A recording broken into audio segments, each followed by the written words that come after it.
2024 সালের 1 জুলাই থেকে শান্তিপূর্ণভাবে ছাত্রদের কোটা সংস্কার আন্দোলন বেগবান হতে থাকে।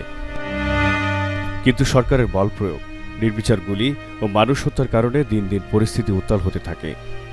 আন্দোলনে যুক্ত হতে থাকে নানা শ্রেণী পেশাসহ সাধারণ মানুষ।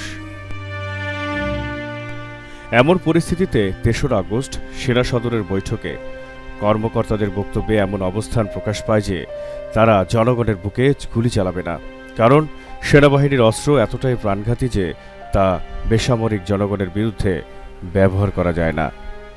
সেনাবাহিনীর এপিসিগুলোতে 14.5 ক্যালিবারের গুলি থাকে। একটি গুলিতেই 5 থেকে 7 জনের প্রাণ চলে যেতে পারে।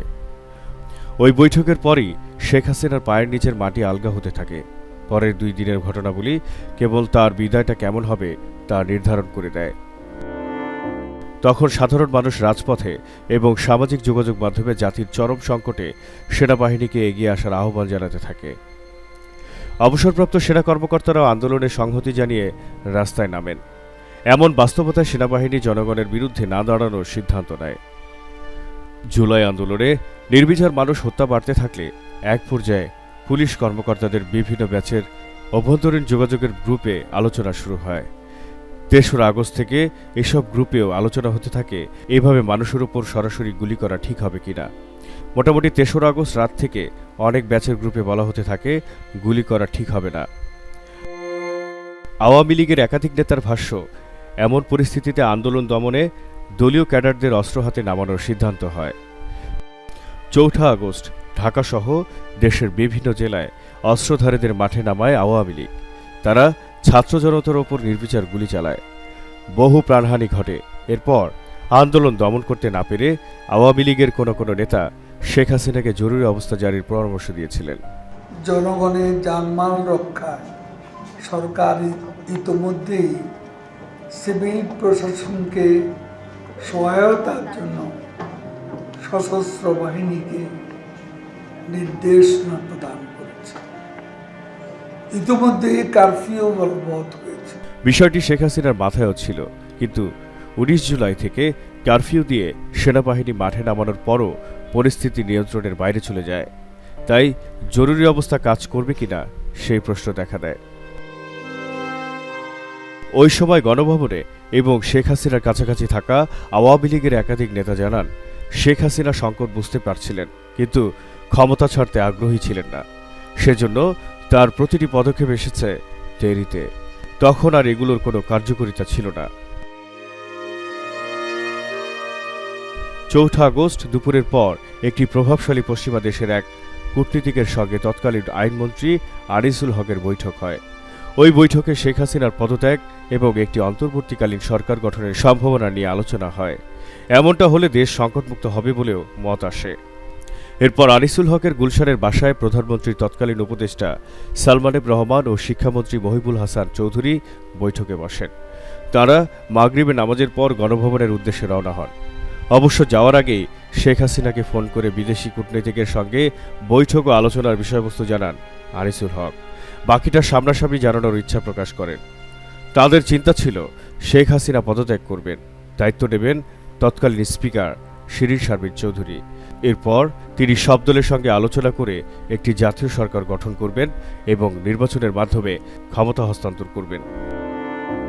রাত 8টার দিকে শেখ হাসিনা গণভবনের নিচতলায় নেমে আসেন।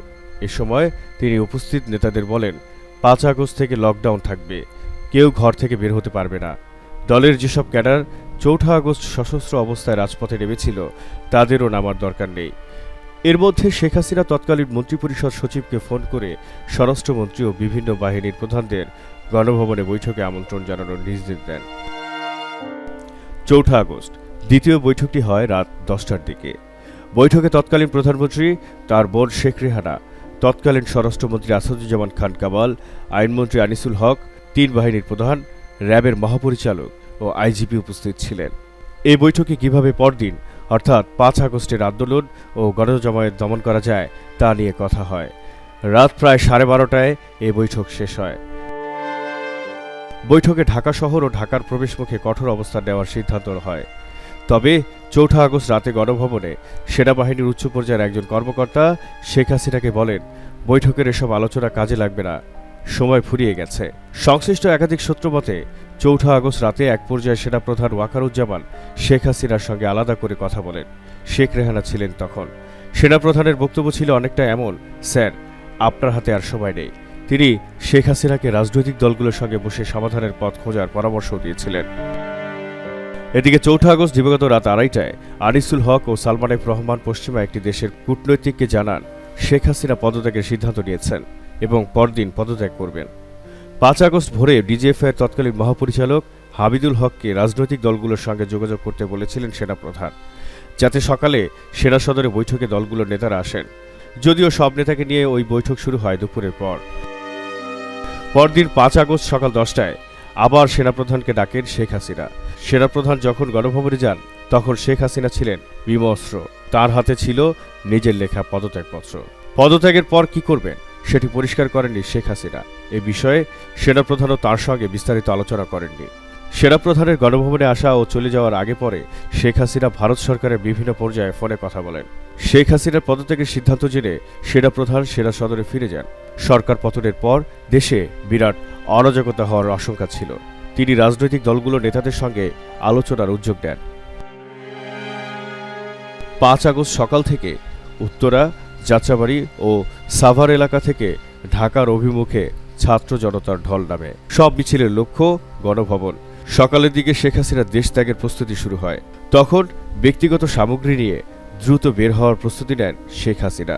অবস্থা এমন ছিল যে রান্না করা খাবারও খেতে পারেননি তিনি। বেলা ২:২৫ দিকে শেখ হাসিনা ছোট বোন শেখ রেহানাকে নিয়ে গণভবনের পেছনের দিকে অবস্থিত সাবেক বাণিজ্য মেলা মাঠে বিমান বাহিনীর একটি হেলিকপ্টারে করে ওঠেন। হেলিকপ্টারটি বিমান বাহিনীর কর্মীটোলা ঘাঁটিতে যায়। সেখানে নেমে শেখ হাসিনা লাউঞ্জে ১ ঘণ্টা বেশি অপেক্ষা করেন। এর মধ্যে বিমান বাহিনীর পরিবহন বিমান প্রস্তুত করা হয়। হেলিকপ্টার থেকে নেমে লাউঞ্জে যাওয়ার মুহূর্তের ছবি ও ভিডিও পরে সামাজিক যোগাযোগ মাধ্যমে ছড়িয়ে পড়ে। সংশ্লিষ্ট গুরুত্বপূর্ণ একটি সূত্র মতে ৫ আগস্ট দুপুরের পর সেনাপ্রধান ওয়াকারুজ্জামান গণভবন ত্যাগ করে রাজনৈতিক নেতাদের নিয়ে সেনানিবাসে বৈঠক করছিলেন। ওই সময় হাসিনাকে বহনকারী বিমান রানওয়েতে ছিল। তখন সেনাপ্রধান তাকে ফোন করেন, কিন্তু কথা শোনা যায়নি। বিমান উড্ডয়ন করে ভারতের উদ্দেশ্যে যাত্রা শুরু করে। বেলা ৩টার পর শেখ হাসিনাকে বহনকারী বিমানটি C-130 আকাশে ওড়ে। তার সঙ্গে শেখ রেহানা ছাড়াও তার প্রতিরক্ষা বিষয়ক উপদেষ্টা তারেক সিদ্দিকীও ছিলেন।